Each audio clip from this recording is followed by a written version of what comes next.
Bonjour et bienvenue sur ce tuto WordPress où on va vite fait voir le menu.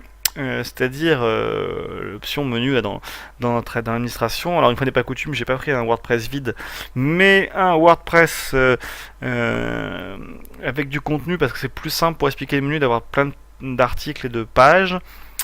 Donc le menu. Kesako, le menu c'est une façon donc de générer des menus soit pour les widgets, vous verrez dans la vidéo, enfin vous pouvez retourner sur la vidéo widget où j'explique ça, soit pour l'insérer dans un thème qui aurait choisi l'emplacement de d'un menu, voir un petit peu la vidéo thème, mais surtout le codex WordPress avec la fonction menu, WebP menu, qui permet d'insérer un menu à un endroit précis. Et donc, moi sur mon thème, j'ai un menu top, donc que j'ai créé ici.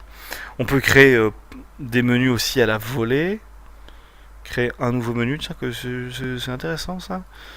Pourquoi je vois plus mon précédent menu? Menu principal, menu top. Donc bref, je crée un nouveau menu, donc que j'ai appelé test. Voilà, je crée mon menu test. Et du coup, j'ai un menu test et un menu top. Voilà, donc c'est là-haut qu'on choisit, donc mon menu test. Et du coup, on va simplement pour insérer dans mon menu des nouveaux liens, soit choisir dans la liste des pages récentes, soit faire une recherche, enfin afficher tout, soit une recherche qui en a beaucoup de pages, dire c'est telle page que je veux. Donc voilà, donc une fois qu'on est d'accord, on les coche et on les ajoute au menu. Hop, et ensuite on peut les inverser. On peut aussi choisir des catégories. Pareil, après on peut choisir dans quelle position. On peut aussi faire une arborescence. On peut faire des liens.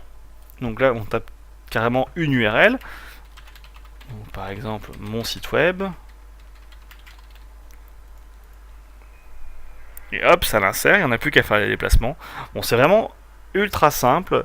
Alors, il n'y a pas, je crois qu'à une époque il y avait, ou alors c'est que je confonds avec un plugin, on pouvait rajouter aussi les autre que les pages, les posts des articles, pour faire un lien vers un article qu'on veut mettre en avant. C'est pas le cas, donc du coup on peut mettre en URL, il suffit de mettre l'URL de l'article en question et le texte, ça revient au même. Voilà. Et donc on peut ensuite choisir voilà l'apparence comme ça, tac tac tac. Une fois qu'on a fini, on enregistre le menu. Voilà comment créer un menu. C'est très simple, très intuitif sur ce coup-là. WordPress a vraiment bien géré les choses. À vous de faire le muse et un peu de comprendre comment ça marche. Vous pouvez clic droit et modifier à chaque fois que vous avez inséré pour modifier le texte. Si vous ne voulez pas garder le nom de la catégorie ou le nom de la page en question, mais en créer une nouvelle. Voilà, vous pouvez faire comme ça. Vous pouvez aussi la supprimer à cet endroit-là. Qu'est-ce qu'il y a d'autre comme chose ici en bas rapidement? Vous pouvez cocher ici, donc pour chaque fois que vous créez une nouvelle page, ça l'ajoute à votre menu. Et ici, en fait, ça liste dans un thème. Donc, on voit dans le thème que j'ai actuellement, j'ai un thème qui l'appelle menu principal. Et si je coche cette case, donc elle est déjà cochée sur ce menu-là. Ouais, tant pis, c'est pas grave, je sauvegarde pas ce que j'ai fait. Là, elle est cochée sur ce menu-là, c'est-à-dire qu'en gros, il utilise ce menu pour l'intégrer à l'emplacement de mon thème.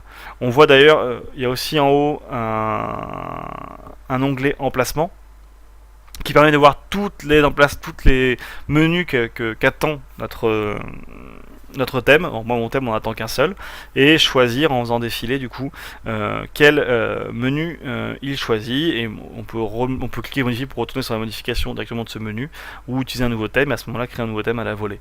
Voilà. Bon, c'était très simple. C'était une toute petite capsule pour mettre les mots et essayer de rendre encore plus clair ce qui était déjà franchement une interface qui est la plus simple pour moi de WordPress. C'est pour ça que j'aime WordPress, pour des interfaces comme ça qui sont intuitives et simples au fur et à mesure. Et on voit que là, les choses les plus récentes sont vraiment les choses les plus simple. Donc c'était la vidéo sur comment personnaliser les menus WordPress, enfin un menu dans son blog, voilà.